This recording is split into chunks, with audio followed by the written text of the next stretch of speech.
आह भी भर लें तो हो जाते हैं बदनाम, वो कत्ल भी करे तो चर्चा नहीं। जेल बड़ौदा आंदोलन के लिए मैं कहूँगा तैयार रखें अपने जेलों को खाली साफ करके हमारे, जरूरत पड़े तो लद्दाख में भी असहयोग आंदोलन होगा आने वाले हफ्तों या महीनों में। This is Sonam Wangchuk connecting with you from Ladakh. A man with many missions, Sonam Wangchuk.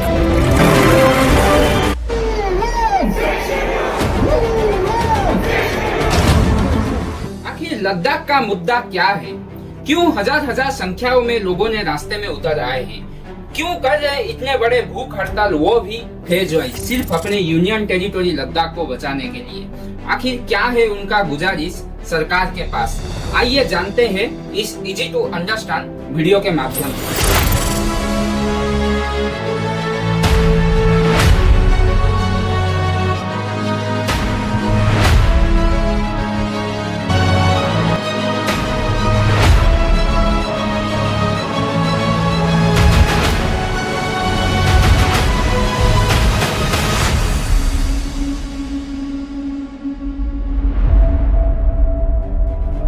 Ladakh और जम्मू कश्मीर, जिसे हम भारत भूमि के अनमोल विरासत कहते हैं, आज यूनियन टेरिटोरी लद्दाख एक बड़ी चुनौती का सामना कर रहा है। क्लाइमेट चेंज और एनवायरमेंटल डिग्रेडेशन ने भारत भूमि के यूनियन टेरिटोरी लद्दाख को पूरी तरह से घेर लिया है। Climate change, devastating changes, glaciers melting all over the world, global warming, rising sea levels, क्योंकि कल को ग्लेशियर खत्म हो जाएगा तो इंडिया भी जितना भी ये भी रिवर बेसिन होता है वो भी खत्म हो जाएगा।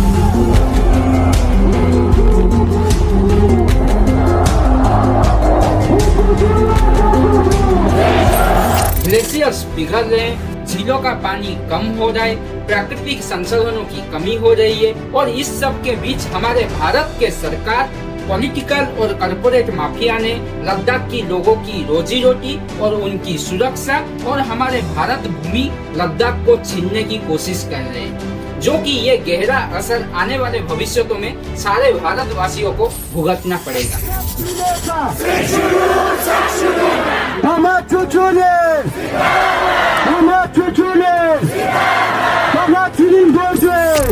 जी हाँ दोस्तों, 3 लाख से ऊपर रहने वाले ये प्रदेश के लोगों ने आज अपने हक पूरी करने के लिए सरकार के पास गुजारिश कर रहे हैं। 60,000 से भी ज्यादा लोगों ने इस प्रोटेस्ट में शामिल हुए हैं, जो एक दिन ये एक आमरण अनशन का रूप भी ले सकता है अगर सरकार उनके गुजारिश ना सुने। ऐसे संवेदनशील जगहों के लिए जहां पर जनजातीय लोग बसते हैं, 1950 में अपने संविधान में निहित कर रखा था हमारे पूर्वजों ने, नेताओं ने उस समय के, कि ऐसे जगहों पे 6वें शेड्यूल से आप संरक्षण देंगे। कि कई औद्योगिक घराने, कई औद्योगिक गुट सरकार पर ये दबाव डाल रहे हैं कि लद्दाख को संरक्षित न रखें, ताकि वो लद्दाख में खिलवाड़ कर सकें, वो लद्दाख के ज़मीन, लद्दाख के वादियों को माइनिंग कर सकें। तो अगर उनका दबाव सरकार पर है तो फिजिक्स में कहते हैं कि इक्वल एंड ऑपोजिट फोर्सेस होने चाहिए। तो हमारी तरफ से और आपकी तरफ से इक्वल एंड ऑपोजिट बराबर की आवाज और शक्ति और प्रेशर, दबाव सरकार पर आए और सरकार फिर अच्छे नियत से, अच्छे समझ से फैसला कर सके बिना किसी दबाव के। सोनम वांगचुक जी को अगर दोस्तों आप पहले नहीं जानते हैं तो ये जानना बहुत जरूरी है। सोनम वांगचुक जी लद्दाख के एक मशहूर प्रसिद्ध शिक्षाविद, पर्यावरणविद, इंजीनियर और शिक्षा सुधारक है। वे लद्दाख के क्षेत्रों में शिक्षा और सतत विकास के लिए उनके अभिनव दृष्टिकोण से जाने जाते हैं। The star of India and the star of Ladakh, Sonam Wangchuk ji. 2010 के मूवी 3 इडियट के फुंगसुक वांगडू आजनोनाज रांचो का कैरेक्टर, जो कि सोनम वांगचुक जी के अभिनव आविष्कार से इंस्पायर्ड है। जैसे 3 इडियट मूवी में रांचो का आविष्कार दिखाया गया है, वैसे ही इनोवेटिव आविष्कार रियल लाइफ में सोनम वांगचुक जी ने हमारे देश के लोगों के लिए समर्पण किए हैं। इसके खातिर सोनम वांगचुक जी को नेशनल और इंटरनेशनल स्टेज में उनके कई सारे आविष्कारों के लिए उनको पुरस्कृत किया गया है। उनके आविष्कार जैसे आइस ट्यूब मॉडल, लद्दाख के पहाड़ी क्षेत्रों में पानी की कमी के कारण उन्होंने सर्दियों के महीने में पानी को जमाने और संग्रहित करने का एक नया तरीका बनाया है, जो कि लद्दाख में वाटर स्कार्सिटी को रिड्यूस करने में ये बेहतर मदद प्रदान कर पाता है। Portable solar powered military tanks, जो कि सोनम वांगचुक जी ने भारतीय सेना के लिए पोर्टेबल सोलर पावर से संचालित एक सैन्य तंबू का विकास किए हैं, जो कि ये तंबू सैनिकों को बिजली और गर्मी और गर्म पानी प्रदान करने के लिए डिजाइन किया गया है, विशेषकर दूरस्थ और ऊंचाइयों के स्थानों में। और Himalayan institute of alternative solar heated mud house SECMOL के कैंपस, जो कि शिक्षा और सतत विकास का अन्य नाम है। तो ऐसे कई सारे विकास सोनम वांगचुक जी ने हमारे देश के खातिर किए हैं। ऐसे महान इंसान अगर अनशन पर बैठे हैं तो मुद्दा कुछ गहरी ही होगा दोस्तों। सोनम वांगचुक लद्दाख में one of the famous climate activist के लिए जाने जाते हैं। 6 मार्च 2024 शून्य से नीचे तापमान में समुद्र तल से 3500 मीटर यानी 11,500 फीट की ऊंचाई पर उनके आयोजित ये विरोध प्रदर्शन लद्दाख में ऑटोनोमस बॉडी और औद्योगिकरण द्वारा हिमालय क्षेत्र की संवेदनशील परिस्थिति को और ग्लेशियर को होने वाले नुकसान को उजागर करने की मांग कर रहा है। ये विरोध प्रदर्शन को सोनम वांगचुक जी ने क्लाइमेट फास्ट यानी जलवायु उपवास का नाम दिए हैं। हिमालय में कैसे तेजी से तमाम ग्लेशियर जो है वो पिघल रहे हैं, जो नदियां हैं वो मुंह पर ही सूख रही हैं। दिल्ली की हवा सबसे ज्यादा प्रदूषित है। Climate change. Devastating changes. Glaciers are melting all over the world. Global warming. Rising sea levels. 2 चरण का प्रोटेस्ट फिलहाल समाप्त हो गया है दोस्तों, लेकिन अभी भी लद्दाख के लोगों के साथ कुछ गलत हो रहा है, वो भी इंटरनली, जो कि सारा भारतवासियों के साथ वो छुपाया जा रहा है और कोई भी मेन स्ट्रीम मीडिया उसको डिस्क्लोज करने के लिए भी नहीं सोच पा रहे।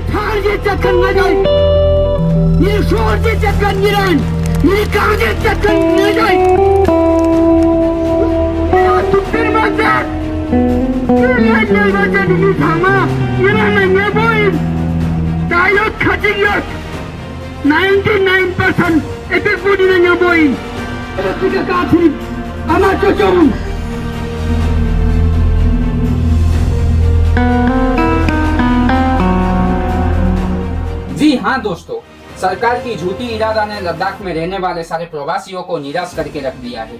सोनम वांगचुक जी के 32 दिन के पीसफुल प्रोटेस्ट होने के बावजूद सरकार ने लद्दाख में सेक्शन 144 इम्पोज कर दिए, क्योंकि सोनम वांगचुक जी के पश्मीना मार्च के खातिर।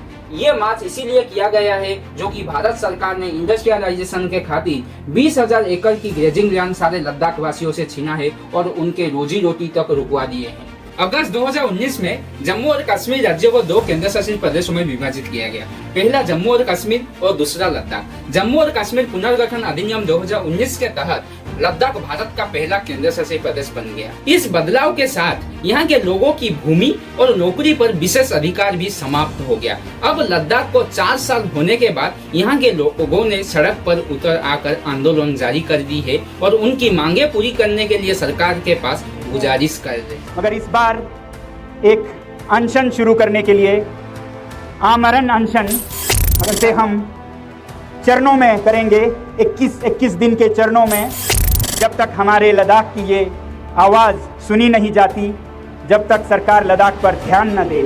आखिर लद्दाख वासियों का मांगे क्या है, आइए विश्लेषण से जान लेते हैं। लद्दाख के लोगों ने मुख्य 4 चीज की मांगे कर रहे हैं सरकार के पास। पहली मांग, लद्दाख के लिए राज्य भाव। दूसरी मांग, भारत के संविधान के 6 अनुसूची में लद्दाख की शामिलीकरण। तीसरी मांग, लद्दाख के रहने वाले स्थानीय लोगों के लिए नौकरी का आरक्षण। चौथी मांग, लद्दाख एक अलग सा संसदीय निर्वाचन क्षेत्र। लद्दाख वासियों के जो पहली मांग है, लद्दाख के लिए राज्य भाव। यहाँ के रहने वाले लोगों ने चाहते हैं कि लद्दाख अपना एक अलग सा राज्य बने और यहाँ लद्दाख को अपने मामलों पर अधिक नियंत्रण प्राप्त करने का मौका मिले, जो कि केंद्र सरकार के बिना प्रभाव के निर्णय लेने का अनुमति देगा। दूसरी जो मांग है, लद्दाख को भारत के संविधान में 6 अनुसूची में शामिलीकरण करना। इससे सांस्कृतिक, भाषा और भूमि से संबंधित रक्षा में मदद कर पाएगा, जो कि ये काफी महत्वपूर्ण है, क्योंकि लद्दाख में रहने वाले प्रवासी 80% जनजातीय संप्रदाय से बिलोंग करते हैं। तीसरी जो मांग है, लद्दाख के रहने वाले स्थानीय लोगों के लिए नौकरी का आरक्षण, जो कि लद्दाख में रहने वाले युवाओं को नौकरियां और आर्थिक विकास में ये बेहतर मदद प्रदान कर पाएगा। वे ऑल्सो चाहते हैं कि लद्दाख में ये सब पर्यवेक्षण करने के लिए एक अलग सा लोक सेवा आयोग भी स्थापित किया जाए। चौथी मांग जो है, लद्दाख एक अलग सा संसदीय निर्वाचन क्षेत्र बने, जो कि ये लेह और कारगिल को अपना पार्लियामेंट में एक अलग सा प्रतिनिधित्व का मौका मिलेगा। इससे प्रत्येक जिले की आबादी और भौगोलिक विशेषताओं के आधार पर प्रतिष्ठा को देखते हुए लोगों को मदद प्राप्त हो पाएगी। हमें उस अपहरण की स्थिति से निकाल कर लाए जिसके हम इतने कृतज्ञ थे, मगर हम आज खुद को और भी मुश्किल में पा रहे हैं, क्योंकि हम चौराहे पे अपने माँ बेटियों के साथ जैसे बिकने को खड़े हैं।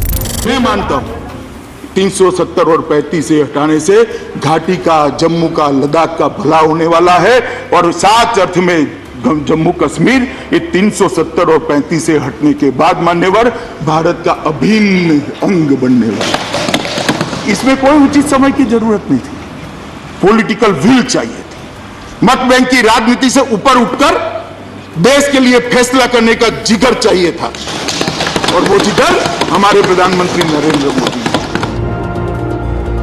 जम्मू कश्मीर राज्य पुनर्गठन कानून लागू होने के साथ ही कई चीजें बदल गई हैं।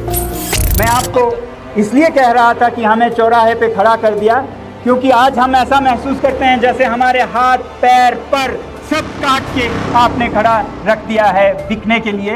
वो इसलिए क्योंकि लद्दाख को जम्मू कश्मीर से निकाल के UT without legislature, without legislative assembly, यानी कि बिना लोकतंत्र का यूटी बनाया है, जिसमें कहीं कोई आवाज रखने की मंच नहीं है जनता के लिए। भारतीय संविधान के 6 शेड्यूल भारत के आने वाले उत्तर पूर्व राज्य जैसे कि आसाम, मेघालय, मिजोरम, मणिपुर एवं त्रिपुरा आदि क्षेत्रों में रहने वाले आदिवासी संप्रदाय को संरक्षित करने के लिए भारतीय संविधान के लेख 244 अंडर सेक्शन 2 में संदर्भित किया गया है, जो कि भारत सरकार के लिए उनका अनुप्रयोग करने का स्पष्टीकरण प्रदान करता है। एवं भारतीय संविधान के लेख 275 अंडर सेक्शन 1 में ये सारे जनजातीय संप्रदाय को वित्तीय सेवाएं प्रदान करना, जो कि उनके कल्याण के खातिर उनका मदद हो सकता है, ये सेक्शन सुनिश्चित करता है। भारतीय संविधान के 6 अनुसूची का मुख्यतः 4 विशेषताएं हैं, जो कि अपने प्रदेशों में ऑटोनोमस डिस्ट्रिक्ट काउंसिल गठित करना, जुडिशियल पावर प्रदान करना, फाइनेंशियल पावर प्रदान करना और लीगल पावर को अथॉरिटी देना, ये भारतीय संविधान के 6 अनुसूची में उल्लेख किया गया है।